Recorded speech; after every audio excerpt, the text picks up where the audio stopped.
transportation and the crisis that we are witnessing.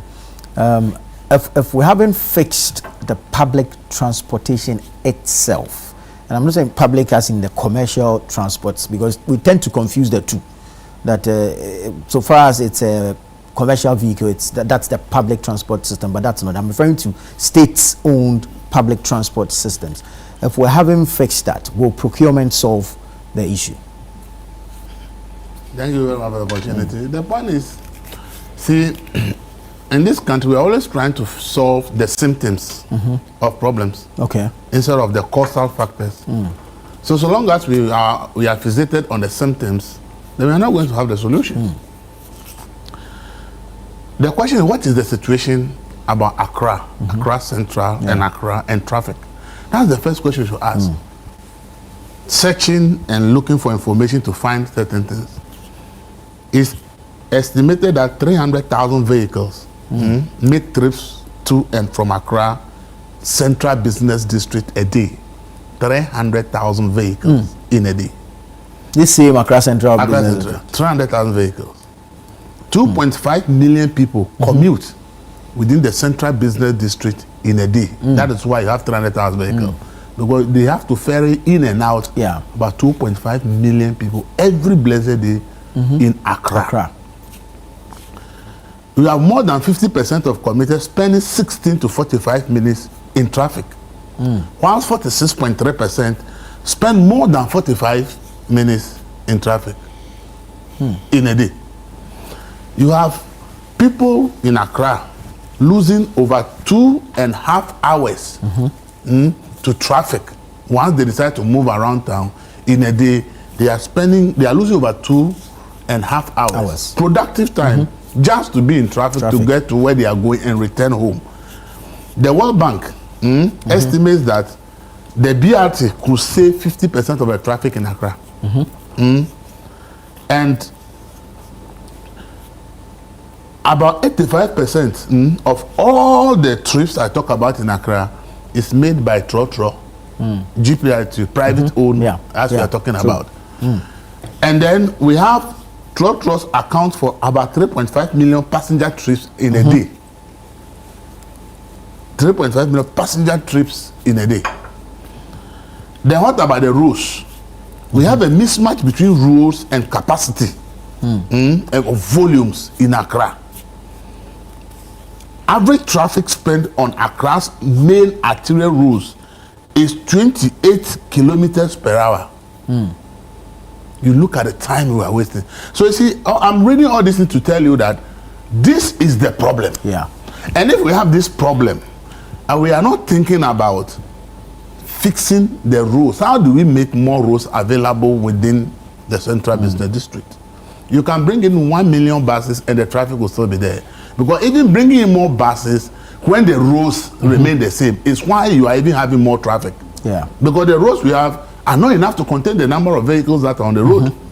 So when we have built and all road spaces left for expansion, we've closed all of them, and people are built all over the place. You can't expand your roads within the city.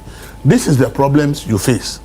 So we have a serious problem which will not be cured today or tomorrow if we don't attack the causal factors. But we are focused on rather the symptoms.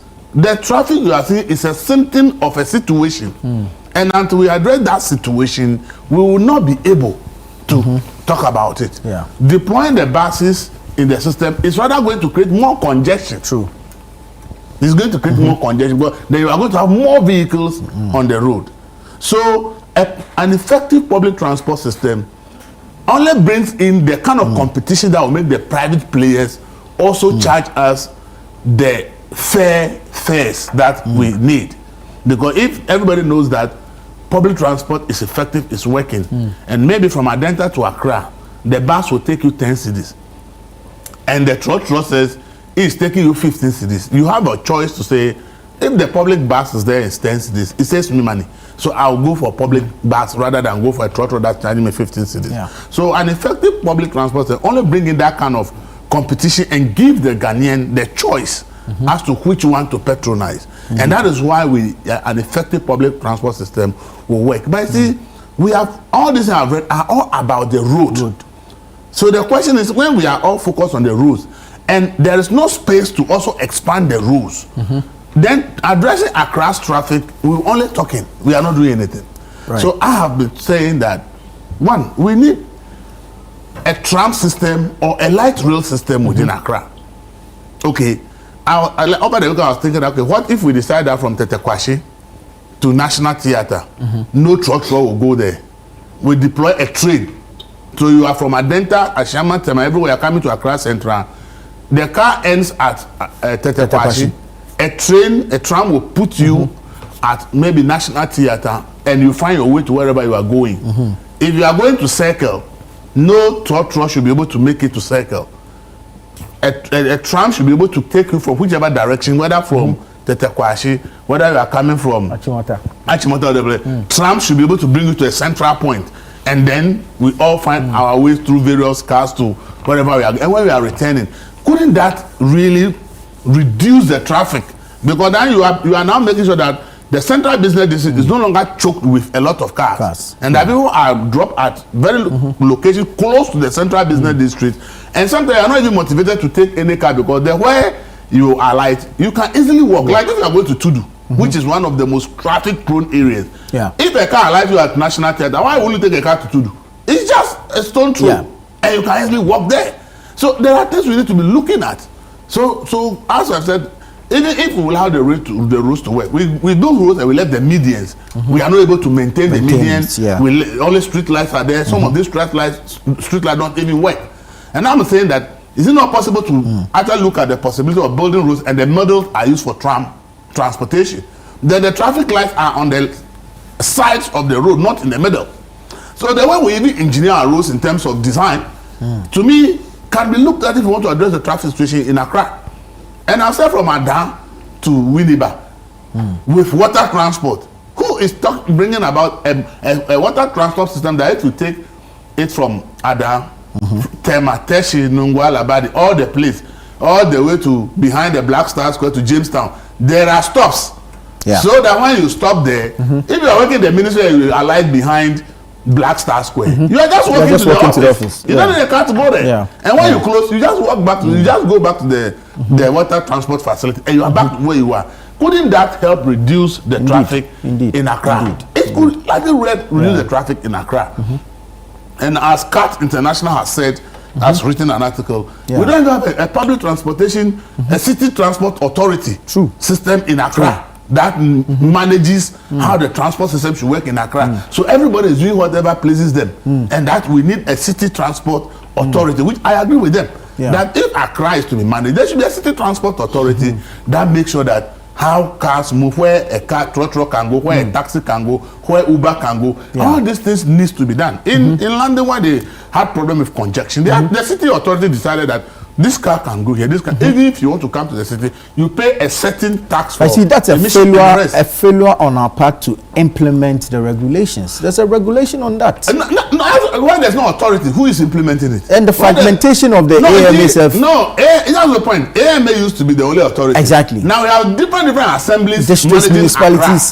So if you are talking about AMA, everybody have different jurisdictions. But if you have a city transport authority and says under all the assemblies within Accra, this is the authority that manages transportation and within all the metropolis within Accra, then you're having a situation that is going to be very helpful. So for me, we are only talking about the traffic situation and as if that is the problem. That is just a symptom of the problem that we have not addressed. How are we going to be able to expand our roads if the way we built things cannot work? As he said, the Sky Train could have been a very beautiful alternative. And when people mismanage a project, you don't abandon the project. And as I always say, if we had continued with SADA after all the problems, we get rid of the people, probably poverty reduction up north would have achieved some higher results. But because it was mismanaged, we abandoned it. The fact that there are issues with the Sky Train and people are in court, it's not a reason why we should stop the project. We should really look at it and say, if this Sky Train thing, looking at the way we are built everywhere, and we are looking at the cost of breaking down buildings if we want to expand roads, and paying compensation for those buildings alone, will even be more than the money you need to actually build a Sky Train that may not require you to actually pay compensation for breaking down buildings. And if that will work, somebody should be looking at that and say, look, this thing, people who are put there may have done something that we think they must face the law. But the idea itself is a fantastic one. Let's work on it and make sure that we get, because clearly it's going to be so unsustainable in the next 5 to 10 years in Accra if we don't really look at the causes. Okay, because the numbers have been about 300,000 vehicles. It may get to 350,000 vehicles in the next 5 years. Yeah. The 2.5 million people that are committing within Accra, it may get to 3 million or 3.5 million in the next 5 years. Yeah. And the question is, if we are not addressing the real causes of the problem, then we will always sit and be complaining. As for the buses and deployment, if we can have an effective public transport system, it works. As on my way, I was asking myself, why do we have Aayalolo and Agapti owned by the state? Yeah. And we have Metro Mass owned by the state. And we have STC owned by the state. But they are all operating independent of each other. Why is somebody not thinking that, why don't we create a public transport authority with all this under it, get the kind of management skills that is missing to be able to manage these things well, so that if that is what will give us the efficient management of the government-owned transport institutions, can't somebody sit down and come out with that idea and say, instead of them operating fragmentally, we think that bringing them under one authority with a very good management, deciding what should be done, probably maybe we can do better. The BRT has failed because this was the roads. Yeah. We did not have the roads to do a dedicated lanes. And now we have come to actually cut a part of the existing road to use, and because we cannot enforce it, the buses are there. So for me, as a country, let's rather focus on the factors, the problems down there, not the symptoms. Because the more we talk about the symptoms and treat the symptoms, we are not bringing more buses is just trying to address the symptoms. But as if we are not careful, what will happen is that we are rather going to increase the symptoms. Because see, if you look at the number of vehicles imported into this country every year the number of vehicles that comes in increase. And as we are accepting all those vehicles into the country, we are not asking ourselves, on what roads are these vehicles to be driving? Do you know just on the Kaswa to Accra road, there are 50,000 vehicles that ply that road every day? No wonder we all complain about 50,000 vehicles just use the Accra Kaswa road in a day. But look at the road, it's just 2 lanes, one here, one here. Yeah. The median is there empty, wasting. And when it rains, even one side of the road is closed because debris from the hills comes down to close the road. So you see, we have to really be looking beyond the symptoms and rather look at the solution. And I said it, and people over the people insulted me on social, I laugh that it's not government business to be determining transportation prices for private enterprise. Okay, if it's government owned, government can decide. But if private people are running their business, it's demand and supply that comes in. Okay, when the University of Ghana said they are increasing fees, it's government investing. So state stepped in and said, look, we think that it's not right? But if a private investor like Valley View or Central Investor decide to increase their fees, government has no business intervening. You see, prices of everything we use for bread in this country have gone down. Is government going to tell bread sellers how much to sell their bread? But the bread prices are the same. Some of people are even increasing the price of bread. Bread is essential, it's food that we eat. Is anybody telling the bread sellers how much to sell a loaf of bread and what to eat?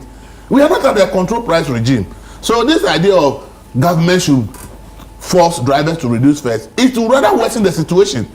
Because drivers can decide now to say, okay, I think that the fares they want me to charge is not commercial, so I'm parking my trotro. It will escalate the problem.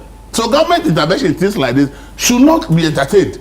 We should make people understand when the demand and supply forces determine the market, we will be better off. These unions, at a point they are good, but at a point they even become a cartel. Do you understand it? GPRT alone controls about 85 to 90% of the market. So the fair GPRT set is what everybody must take. Yeah. But assuming I get to a bus stop and there are 3 different minivans. From Adenta to Accra. So you have options. And one says I'm charging 15 cedis. Another says 20. Another says 18. And they are all mini buses from Adenta to Accra. Me, I'm deciding which one I have to take. Yeah. But now when you get all the 3 mini buses are there, they are all charging the same fare because they say their union say they should charge. Maybe there's somebody there who believes that he can charge less than what the union wants to charge. Just as we are seeing the petroleum sector. Today, look at Star Oil. They even sell lower than the big boys in the market. Why is that now they are the #1 oil market? Because of price competition.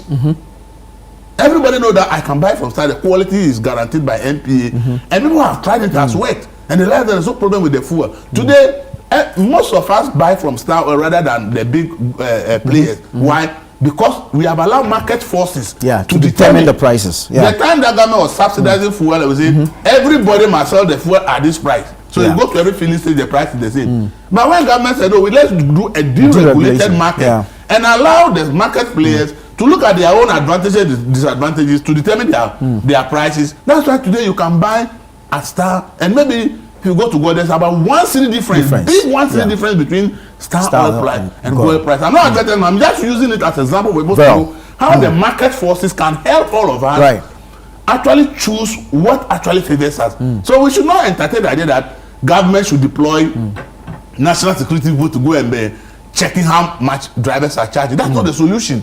The solution is that somebody should sit down and say, is it possible if we want to break down buildings in Accra and expand roads, how much will it cost?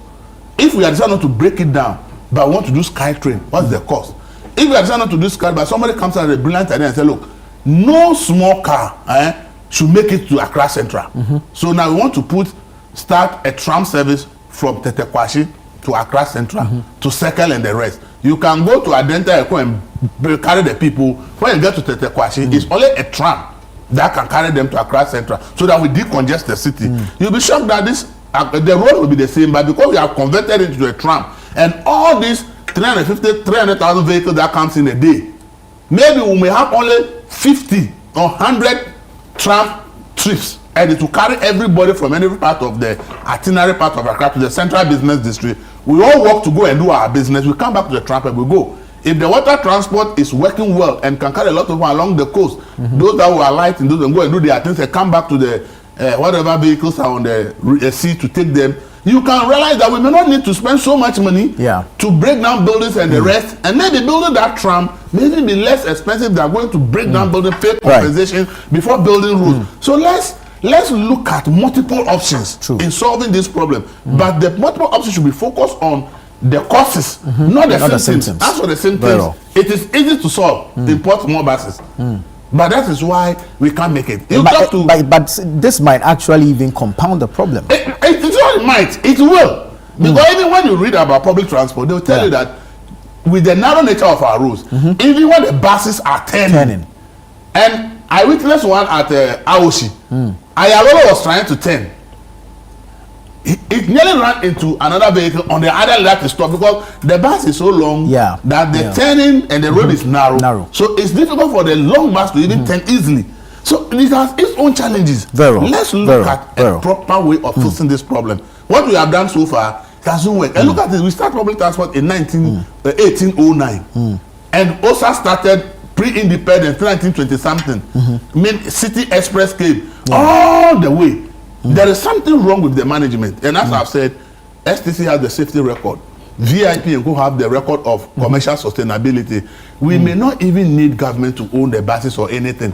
All we can say is that let STC's safety record merge with the commercial sustainability records of VIP. Private like OA and VIP. Create a big transport authority, let them operate under one authority so that they share those benefits, because they also have a problem with safety. Then the benefit from STC's record of safety, and the STC benefits from their record of, and they all deploy the bus, and then they can say, oh, you STC rather, maybe you run intercity services. They let the OA and VIP rather run intra. You understand? And at the end of it, you realize that everyone will be profitable and all of us will be free.